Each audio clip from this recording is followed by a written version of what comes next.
So you live in an apartment and it is quite noisy. Or maybe it's you that's making a lot of noise and you're just wanting to do some soundproofing, but the thing is, well, you don't own the place.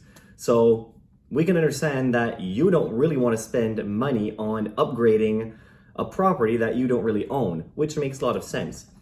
So in this video, all of these soundproofing methods, except for one, is nothing that you have to change at all in the apartment. And we'll be talking about soundproofing the windows and the doors, because the walls, there's not much you can do other than add mass, which is add an extra layer of drywall, or completely rip it out and decouple, which is costly and you'd have to make modifications, which you probably are not allowed to. And why would you? Because you don't own the place.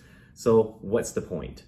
But if you are interested in soundproofing the wall where construction is needed, video right up here will show you different ways on how to do it cheap but effective, all the way to the most expensive way, but the way that you can have a home theater. So check that out. So first, let's look at the door, because a lot of the times that's where a lot of the noise is coming from, especially if it's coming from the hallway, if it's a multi-unit complex. Now, really, a soundproofing door panel, some also calls them acoustic door panels. Now, there are some that are designed specifically for soundproofing and not really for sound deadening. And these are the ones that you should get. Now, I have done a review on one from Trademark Soundproofing, video right up here, and I'll show you in the video with a sound meter that they work really well in blocking various types of noise. So make sure to go watch that video if it's something that interests you. Now, these door panels are custom made and they cost around $500 all the way up to $1,000 depending on the size and different factors. So they are a little bit on the more expensive side. However, you can bring it with you and you can take it off and put it back on if it's not something that you require all the time. If you're just wanting to soundproof for certain times of the day, then you can just plop it on in front of the door and then take it off whenever you don't need it. Now, of course, another way to soundproof the door is to add a bottom door sweep. Now, all you need to do is drill a couple of holes at the very bottom of the door and install it. Before you move, just cover those holes with putty and you should be good to go. You can always bring the door sweep with you and bring it to your next property. Now, these things are only around between $10 and $20. The one I recommend is a rubberized industrial door sweep. There are a lot more durable because they drag on the floor.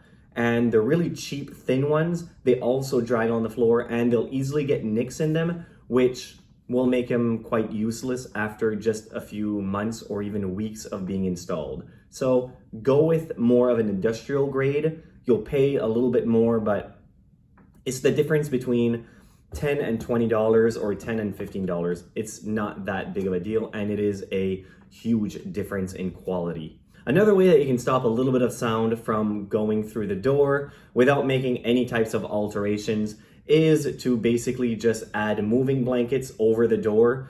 The thing with this is it's quite difficult to actually hang the blankets against the wall. Most of the time they'll just be hung there and that gap is just completely useless basically. And the only way to make them a little bit effective is if you have multiple moving blankets, you basically sew them all together, making a door panel with them. And then all you do is sew one side of the moving blanket with a strip of Velcro all around and the other strip of Velcro around the door or the wall, wherever it's going to stick. Just make sure it's industrial Velcro, because having multiple moving blankets all folded into themselves will become quite heavy.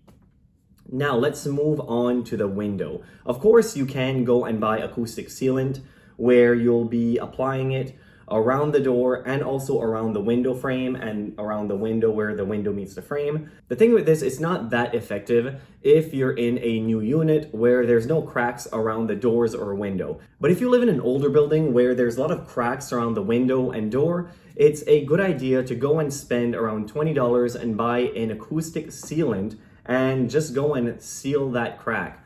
And all you need to do is watch that video right up here, and it will show you exactly how to do it and how to make it look completely professional in only a couple of minutes with absolutely no experience. It's super easy with one simple trick to finish the job and to make it look super professional. Now, another thing you can do with the window, of course, is buy acoustical or sound deadening window curtains.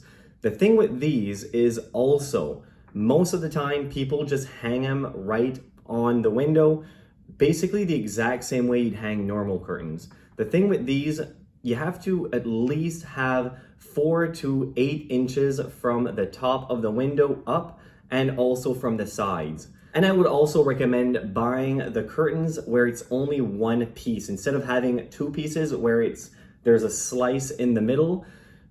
Noise is going to go in. The thing with these blankets, it's mostly for sound deadening. They don't stop a lot of sound. The only way that they'll stop a little bit of sound is if you do the same thing as I suggested with the moving blankets around the door, is use Velcro and completely stick it on the wall or the window frame where it's sealed. But you'd have to get a really, really thick acoustical curtain to make a difference. And the difference wouldn't be that big. But if the noise issue is very minor, then acoustical or sound deadening curtains could be a really good choice for you. Also, if you need something a little bit more heavy duty, you can go and buy something like what was on the door. It's a door panel, but there is something that's even better than that. And I have a review of a video right up here. It's a window panel from Indo Windows. And I did a complete review and they work very well. These are also custom made, so you have to take measurements. They send you a measuring kit. You take the measurements with a laser, you write them down, you send the kit back with the measurements, and they build it for you, then they ship it. They work really well, and it's quite impressive. So go watch that video and see for yourself, or I guess hear the difference for yourself, because I used music, I think traffic, and also my kids screaming with the window open, and then I just put the window panel, and as I said, it makes a big difference. The only thing with that is if you already have a triple pane or double pane window and the window itself is not the issue, then a window panel will not really make much of a difference. So really the only time that these types of panels makes a big difference is if you have a very thin window, just a single pane window, or a very old thin window, basically. And that'll make it almost like a triple pane window in the effectiveness of soundproofing. So by trying some of these or all of these methods, you should be well on your way to have a much quieter rental unit. If you have any other suggestions that works for you or that you want to know if it does work, leave a comment down below. One thing that does not work is these acoustic panels. Some people always mentions, why wouldn't I just add a bunch of acoustic panels on the wall? That's for sound deadening. It's not for soundproofing, so it really won't make a difference. The only way it'll make a difference if you're the one making the noise inside your unit, and it's because there's a lot of echo and the noise is just echoed around inside your unit and then outside, but that usually doesn't happen. So let's just forget about that suggestion. Thank you for watching, and until next time.